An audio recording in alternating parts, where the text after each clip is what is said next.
Hello students, BSc part third year की online classes में आपका हार्दिक स्वागत है। इससे पहले वाली क्लास में अपन ने श्रोडिंगर समीकरण की काल आश्रित श्रोडिंगर इक्वेशन निकाली थी और इसके क्या क्या गुण होते हैं वो भी हमने डिस्कस किए थे। आज की इस क्लास में अपन ने श्रोडिंगर काल अनाश्रित इक्वेशन की अपन चर्चा करेंगे। तो स्टार्ट करते हैं। श्रोडिंगर की काल अनाश्रित टाइम इंडिपेंडेंट श्रोडिंगर इक्वेशन से देखते हैं इसका इक्वेशंस क्या होती हैं। कि इस इक्वेशंस में ध्यान रखना टाइम डिपेंडेंट श्रोडिंगर इक्वेशन काम आएगी, ठीक है। तो आपको उसका जो फाइनली रिजल्ट का टाइम डिपेंडेंट श्रोडिंगर इक्वेशन का वो आपको याद होना चाहिए इसमें। तो मैं सबसे पहले आज का इस टॉपिक है अपना काल अनाश्रित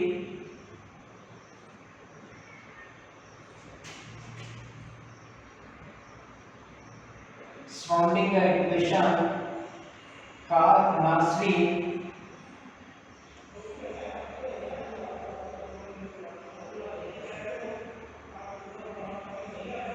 श्रोडिंगर समीकरण, इसको कहा जाता है टाइम इंडिपेंडेंट श्रोडिंगर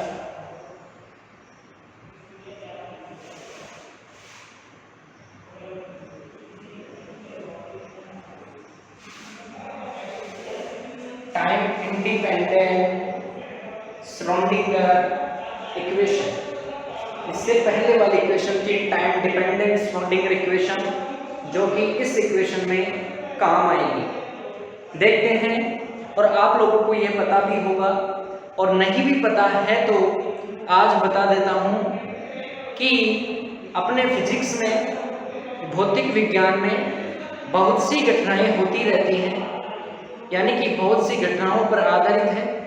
और इन बहुत सी घटनाओं में जो गतिशील कण होते हैं वो गतिशील कण की स्थितिज ऊर्जा समय पर निर्भर नहीं करती है। यानी कि कुल मिलाकर अगर मैं कहूँ कि भौतिक विज्ञान की बहुत सी घटनाओं में जो गतिशील कण होते हैं वो गतिशील कण की स्थितिज ऊर्जा समय पर निर्भर नहीं करती है। अतः इसी की भाषा से अगर मैं कहूँ कि उसको वह जब बहुत सी घटनाएं समय पर निर्भर नहीं करती है, कौन सी, गतिशील कणों की स्थितिज ऊर्जा। और हमने कहा था कि स्थितिज ऊर्जा को v से रिप्रेजेंट करता है और v इक्वल्स टू होता है r वेक्टर कोमा t इसके फलन होते हैं। और यह जब समय के ऊपर निर्भर नहीं करती है तो ओनली क्या बचेगा, v r वेक्टर बचेगा। इसको कहा जाता है इक्वेशन नंबर फर्स्ट। यानी कि भौतिकी की अनेक घटनाएं या बहुत सी घटनाएं किसी गतिशील कण की स्थितिज ऊर्जा समय पर निर्भर नहीं करती है।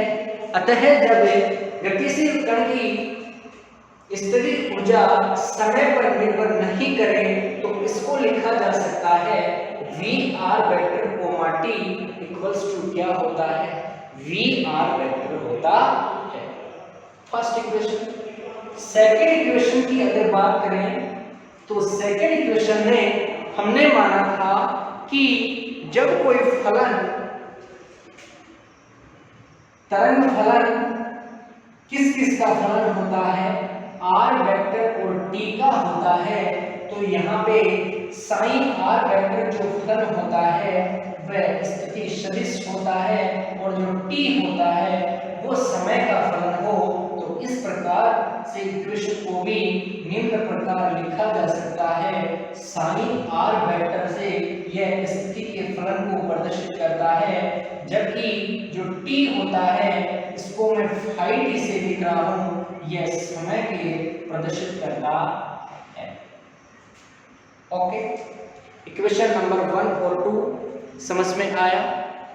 इक्वेशन नंबर फर्स्ट था कि गतिशील कण की स्थितिज ऊर्जा समय पर निर्भर नहीं करे, तो उसको अपन लिख सकते हैं कि V are vector comma t equals to V are vector. और जब कोई तरंग फलन साइन आर वेक्टर टी है तो साइन आर वेक्टर स्थिति को प्रदर्शित करता है और फाई टी होता है समय को प्रदर्शित करता है। जब साइन आर वेक्टर और टी को अलग अलग लिख दिया जाए तो ओके। इसके बाद में यहाँ पे जो नेक्स्ट स्टेप जो आती है वो आती है कि टाइम डिपेंडेंट श्रोडिंगर इक्वेशन से, काल आश्रित समीकरण से time dependent according to time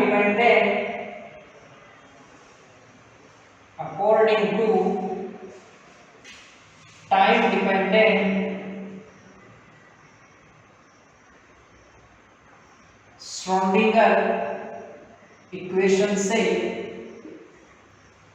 according to time dependent Schrodinger equation.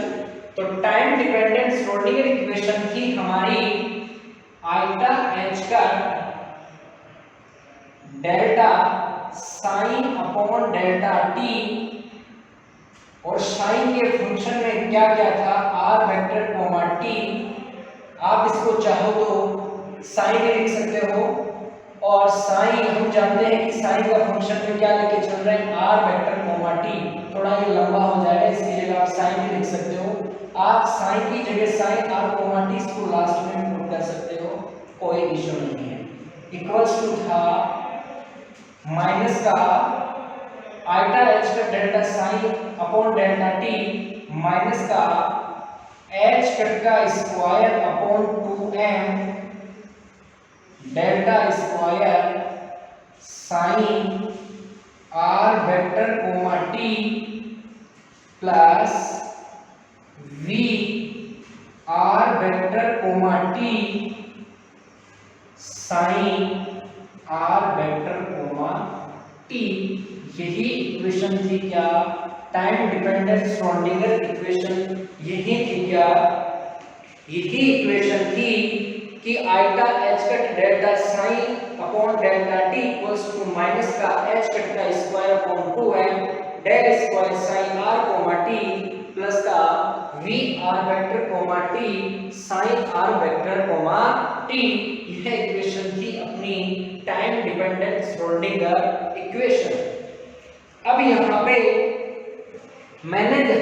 हमको दिख रहा है कि sine are vector comma T की जगह लिखा जा सकता है साइन आर वेक्टर और phi t according to equation number 2 से। जहां भी इक्वेशन नंबर 3 में sine are vector comma t दिख रहा है वहां पर अपन लिख सकते हैं इसको अलग अलग भागों के रूप में साइन आर वेक्टर और फाई टी के रूप में इसको लिखा जा सकता है। देखते हैं जब इसको निम्न प्रकार से लिखा जाता है तो इक्वेशन आती है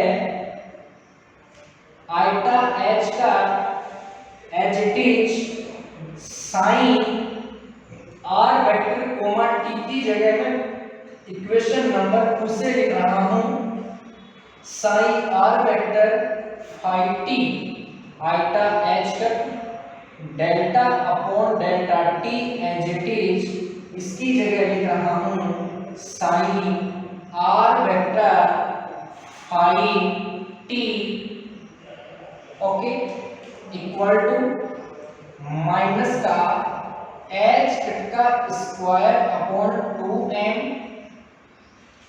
delta square psi as it is R vector comma T की जगह लिख रहा हूं साइन आर वेक्टर और क्या लिखना है फाई टी लिखना है। आगे की टर्म्स है plus V are vector comma T. इस V are vector comma T की जगह इक्वेशन नंबर 1 से लिख सकते हैं वी आर वेक्टर लिखा जा सकता है तो इक्वेशन नंबर फर्स्ट से यहाँ से जो V are vector comma t है इसकी जगह लिख सकते हैं वी आर वेक्टर लिख सकते हैं dot sine are vector comma T की जगह भी अपन लिख सकते हैं साइन आर वेक्टर यह लिख सकते हैं और फाई टी। ओके स्टूडेंट्स, यहाँ तक किसी को कोई दिक्कत? बिल्कुल इजी मैथमेटिकल पार्ट है, वही कैलकुलेशन इसकी इजी बनाई गई है। ठीक है, तो आपको अच्छे से समझ में आना चाहिए और आएगा भी। ठीक है, अब इस इक्वेशन नंबर 4 से डिनोट कर देते हैं। इक्वेशन नंबर 4 को या इक्वेशन नंबर 4 में साइन आर व फाई टी का भाग देने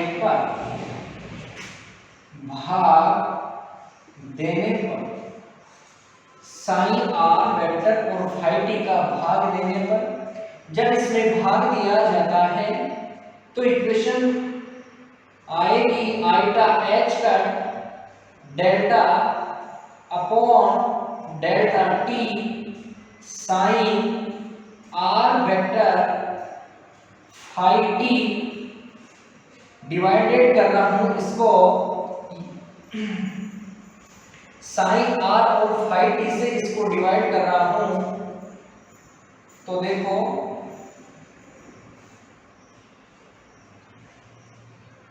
साइन आर और फाई टी से इसको डिवाइड किया, इसको मैं इस प्रकार से लिख देता हूं, आपको थोड़ा आसानी से समझ में आ जाएगा। या एक काम नहीं कर लो आप लोग, चलो वो बात में कर लेंगे, एक ही बात है, कोई दिक्कत नहीं है। आइटा एच का डेल्टा अपॉन डेल्टा टी इसमें भाग दे रहा हूं साइन आर और फाई टी का,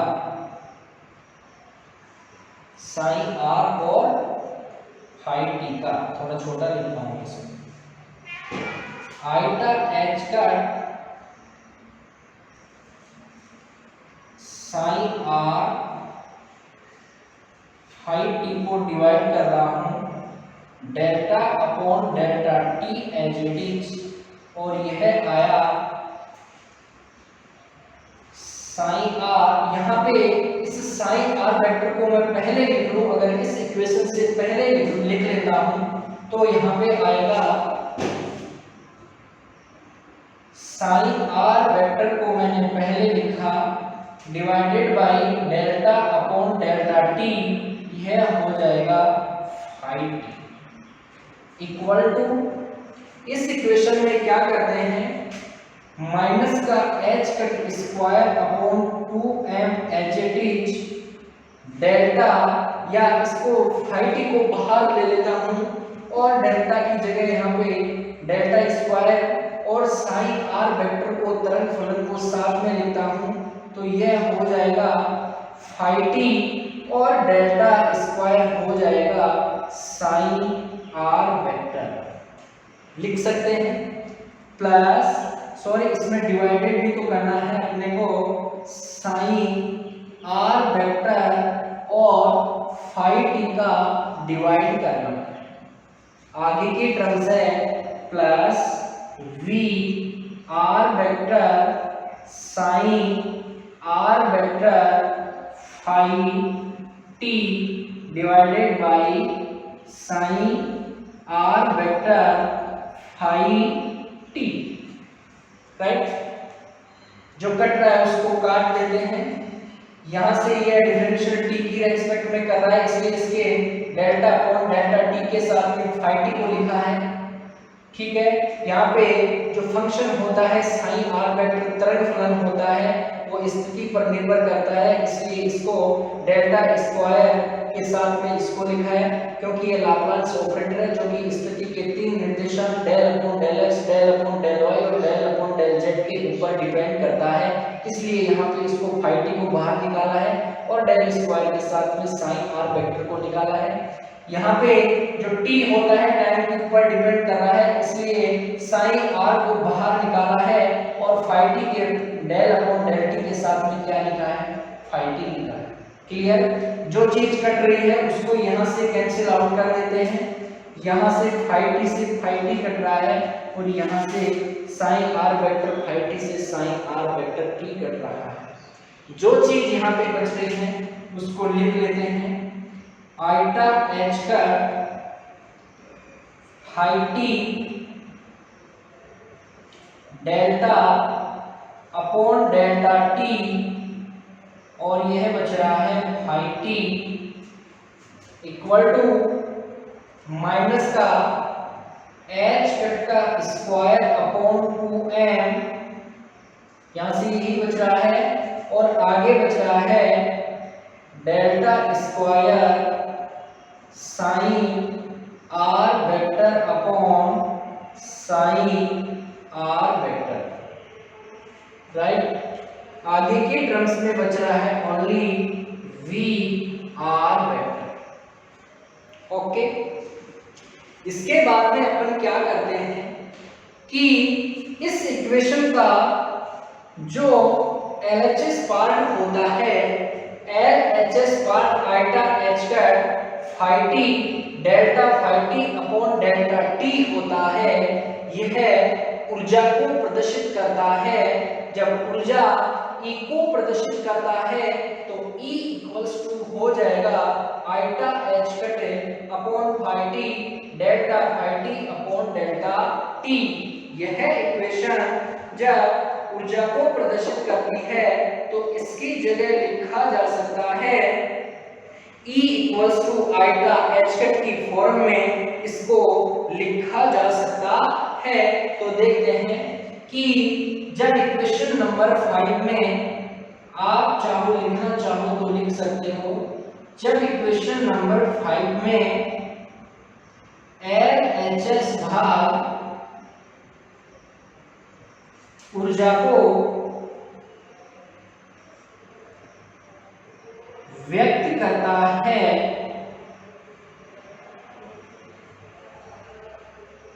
ऊर्जा को व्यक्त करता है तो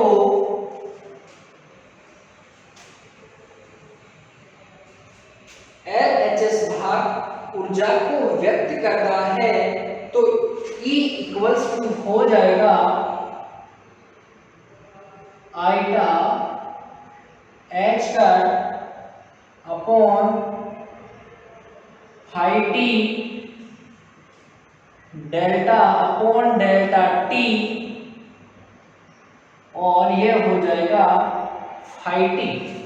ठीक है, लिख सकता हूं। जब इस इक्वेशन में यहाँ पे E पुट कर देता हूं LHS पार्ट में तो इक्वेशन हो जाएगी E इक्वल्स टू माइनस का h cut square upon 2m delta square sign r vector upon sine r vector plus v r vector. ठीक है, यहां तक किसी को कोई दिक्कत? आप लोग इसको आसानी से यहां तक सॉल्व कर सकते हैं। इतना करने के बाद में अपन को साइन की टर्म्स में इसको निकालना है, तो यहां से साइन r वेक्टर को जब लघुत्तम लेते हैं या लघुत्तम लेकर के सॉल्व किया जाता है तो साइन r वेक्टर लघुत्तम लेंगे तो यहाँ पे माइनस का h cut square upon 2m delta square sign r plus का v r वेक्टर यहाँ पे मल्टीप्लाई हो जाएगा और पूरे के बटे में साइन r वेक्टर हो जाएगा। इस साइन r वेक्टर को इससे मल्टीप्लाई कर दिया जाता है और किया जा सकता है। मैं कहूँ कि या तो आप लोग ऐसा कर लीजिए कि लघुत्तम लेके सॉल्व कर लीजिए या फिर कह दीजिए कि समीकरण को साइन r वेक्टर से गुणा करने पर, समीकरण को साइन r वेक्टर से गुणा करेंगे तो भी वो वाली वैल्यू ही आएगी और साइन r वेक्टर से लघुत्तम लेकर के सॉल्व करेंगे तो भी वो वाली वैल्यू आएगी। या मैं कहूं कि तीसरा टाइप, इस साइन आर वेक्टर को इससे मल्टीप्लाई करता हूं, जब यह इससे मल्टीप्लाई होता है तो यह वी आर वेक्टर से भी मल्टीप्लाई होता है। जैसा आप चाहो वैसा कर सकते हैं। तो मैं इस इक्वेशन को लिख सकता हूं, E psi are vector equals to हो जाएगी माइनस का H cut square upon 2m delta square sign are vector plus V are vector, और यहाँ पे भी ये मल्टीप्लाई हो जाएगा sign are vector.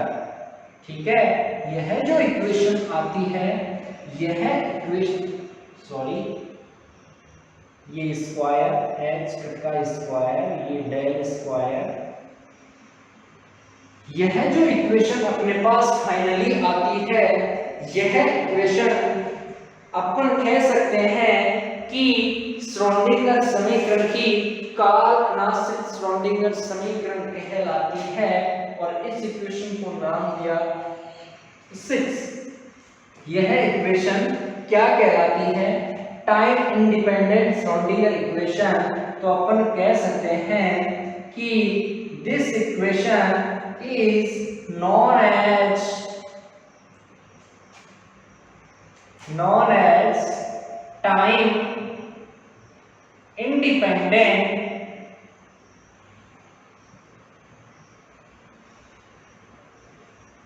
Schrödinger equation।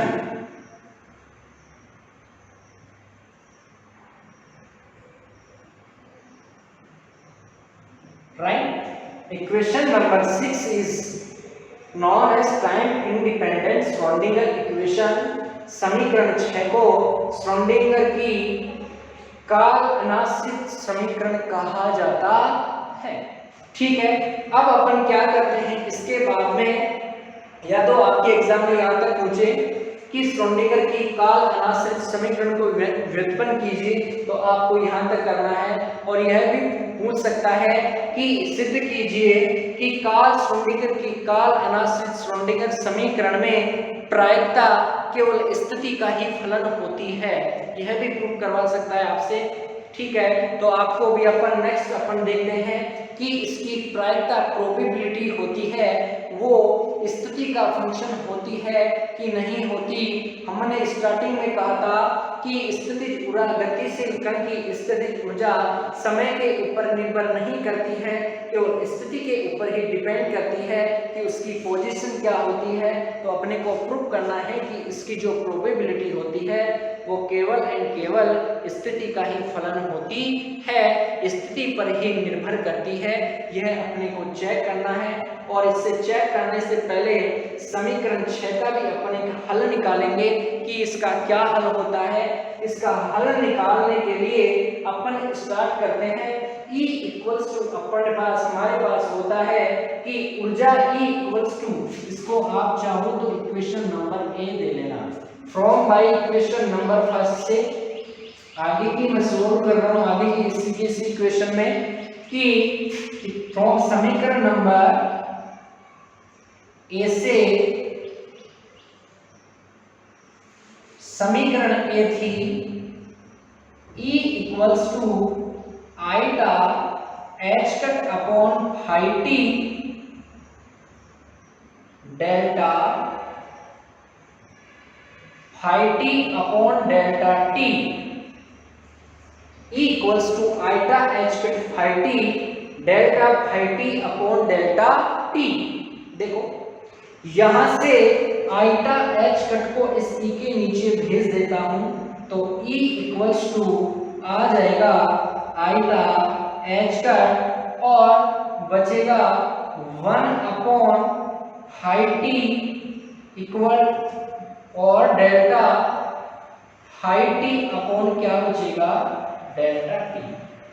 Right, यहाँ पे डेल्टा फाई टी की टर्म्स में है और यहाँ पे डेल्टा टी है। इस डेल्टा टी को इस ई के पास में भेज देता हूँ, तो ये टर्म्स बन जाएगा delta phi t upon phi t. तो इक्वेशन अपने पास आ जाएगी E अपॉन आइटा एच का डेल्टा टी को भी भेज दिया तो यह बन जाएगी डेल्टा हाई टी अपॉन क्या बन जाएगी, हाई टी। ओके, यहां तक किसी को कोई समस्या, किसी को कोई दिक्कत? ठीक है, इतना करने के बाद में जो E upon iota H cut होता है, E upon iota H cut होता है, इस E upon iota H cut के जो E के नीचे आइटा आप सभी को दिख रहा है, इस आइटा को जब मैं ऊपर भेज देता हूं तो ये माइनस के साइन में हो जाता है, प्लस की जगह माइनस में हो जाता है, तो इसको लिखा जा सकता है E माइनस, पहले लिख लेता हूं, दिख नहीं रहा होगा आपको, मिटा देता हूं, थोड़ा सा इसको मिटा के लिख देता हूं। देखो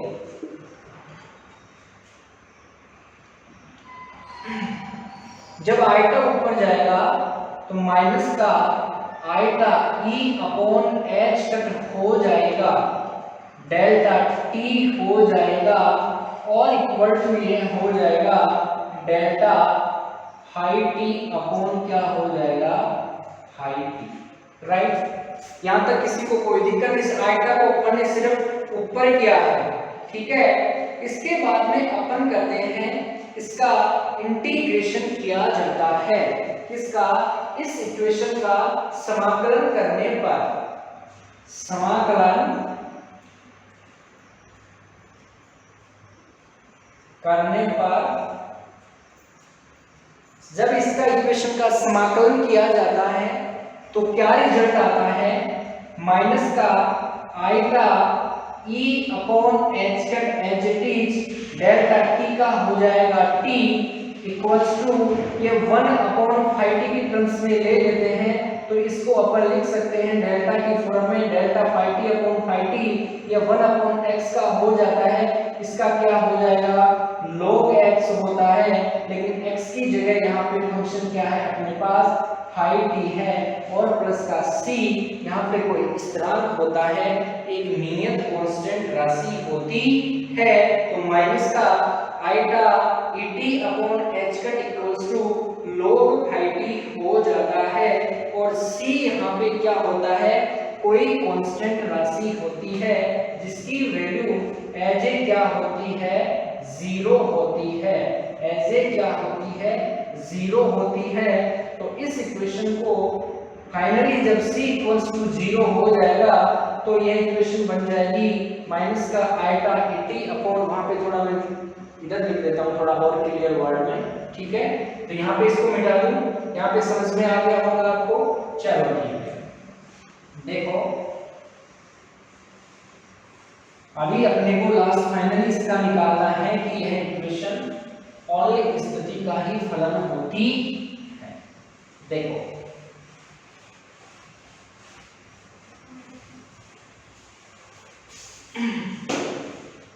इक्वेशन को देखो, वहां पे इक्वेशन c इक्वल्स टू 0 हो जाएगा तो फाइनली अपने पास बचेगा माइनस का आइटा et अपॉन h का, ओके, इक्वल टू क्या बचेगा, log phi T, okay, right. अब यहां से मैं इसको e की पावर में या e की बेस में यहां से लिख सकता हूं, जब log को हटा दिया जाता है तो एक्सपोनेंशियल की टर्म्स में इसको लिखा जा सकता है, तो फाई टी इक्वल्स टू हो जाएगा e की पावर माइनस का iota et upon h cut हो जाए, इसको इक्वेशन नंबर अपन ने नाम दिया 7, इक्वेशन नंबर 7। अब मुझे ये बताओ कि इससे पहले जो इक्वेशन थी अपन ने नाम दिया था उसको इक्वेशन नंबर 2, जो कि अपन ने फंक्शन को तोड़ा था, इक्वेशन नंबर 2 शायद यही थी आपकी, sine are vector comma t equals to था साइन आर वेक्टर और फाई टी, यही इक्वेशन इस इक्वेशन यानी कि समीकरण 2 में 7 से मान रखने पर, ठीक है, समीकरण 7 से समीकरण 2 में मान रखने पर, या कह सकते हो कि समीकरण 2 में समीकरण 7 से मान रखने पर, ठीक है। ओके, यहाँ पे अपन देखते हैं जब वैल्यू इसकी वहां पे पुट होती है तो समीकरण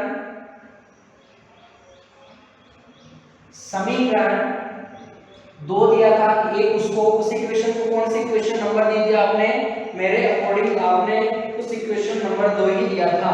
समीकरण 2 में 7 से मान रखने पर,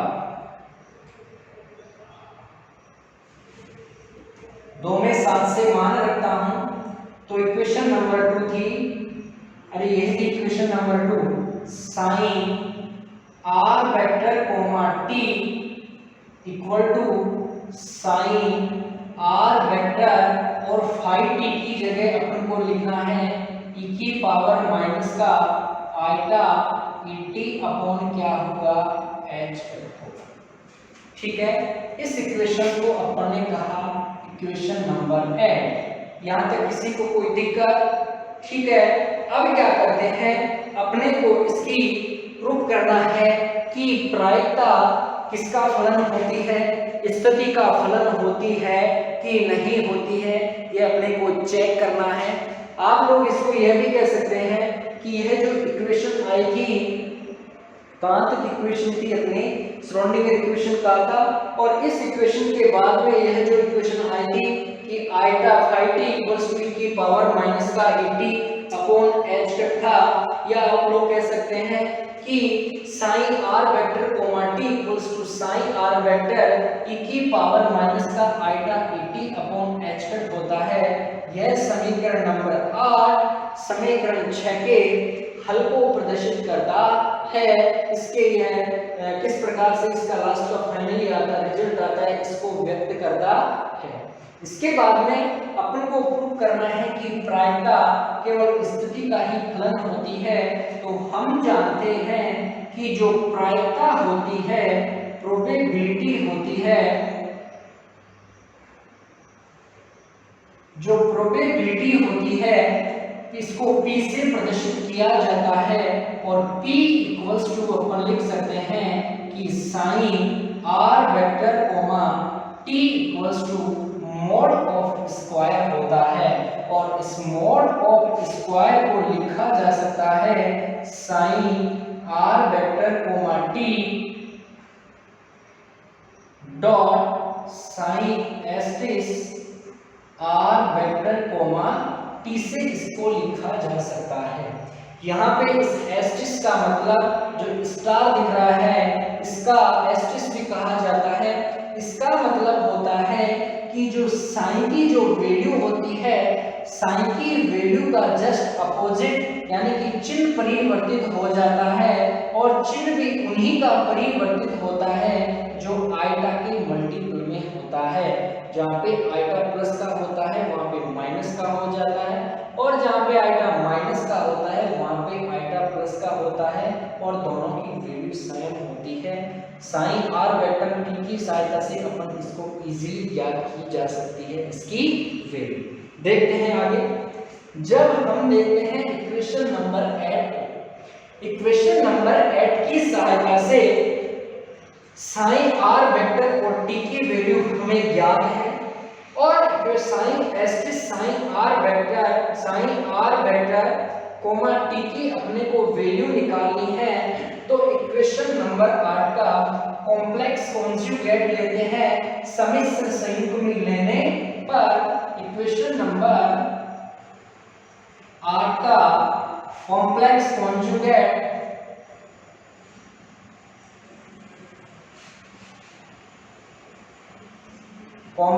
कॉन्जुगेट लेते हैं तो देखते हैं psi asterisk are vector comma T, इसका कॉम्प्लेक्स कॉन्जुगेट ले रहा हूं, साइन की जगह साइन एस्टिस हो जाएगा।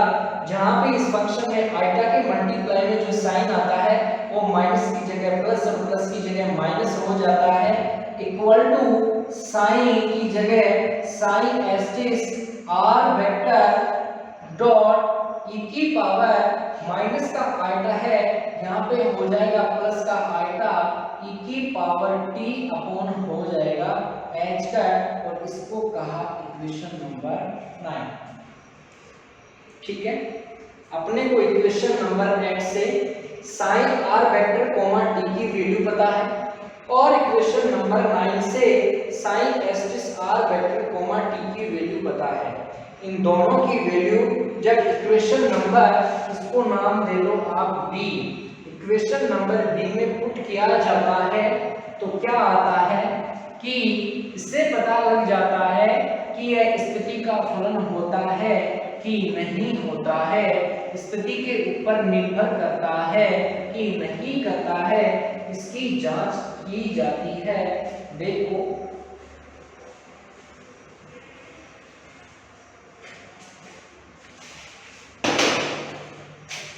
यहां से देखते हैं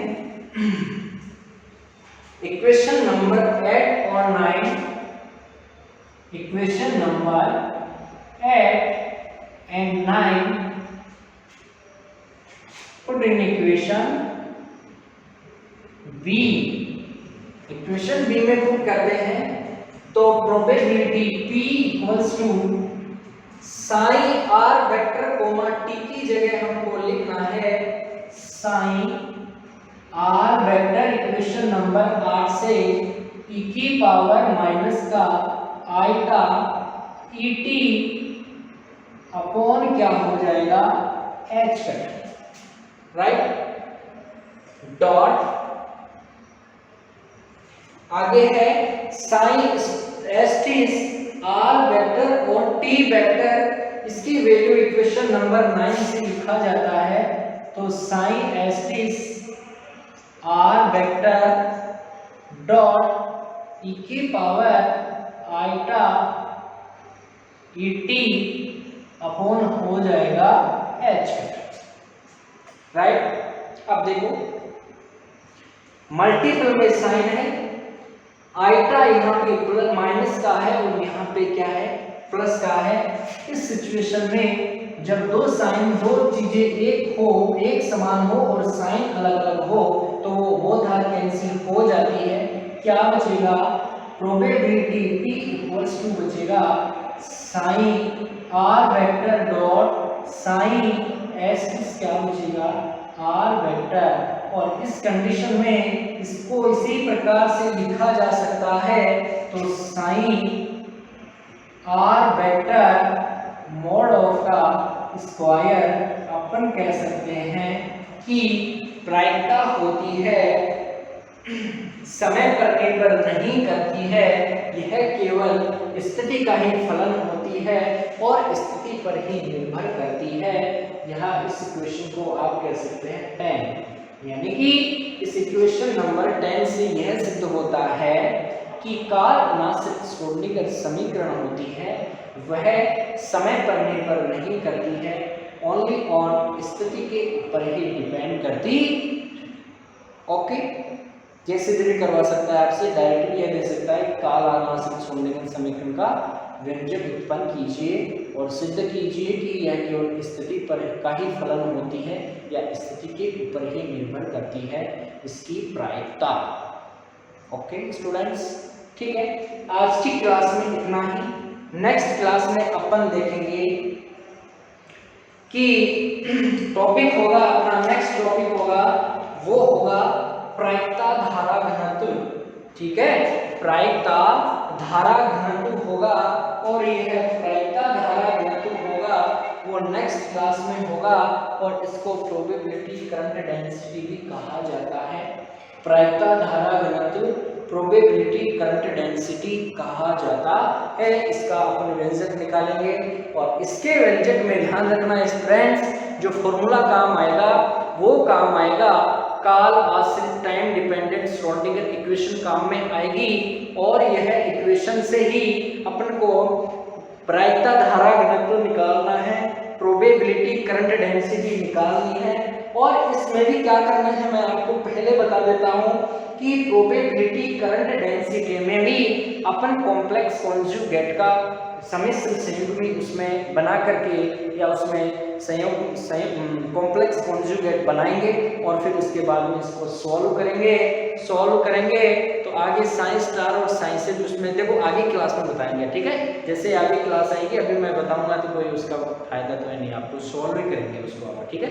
तो आज के लिए इतना ही, नेक्स्ट क्लास का टॉपिक होगा प्रायिकता धारा घनत्व। Okay students, thanks.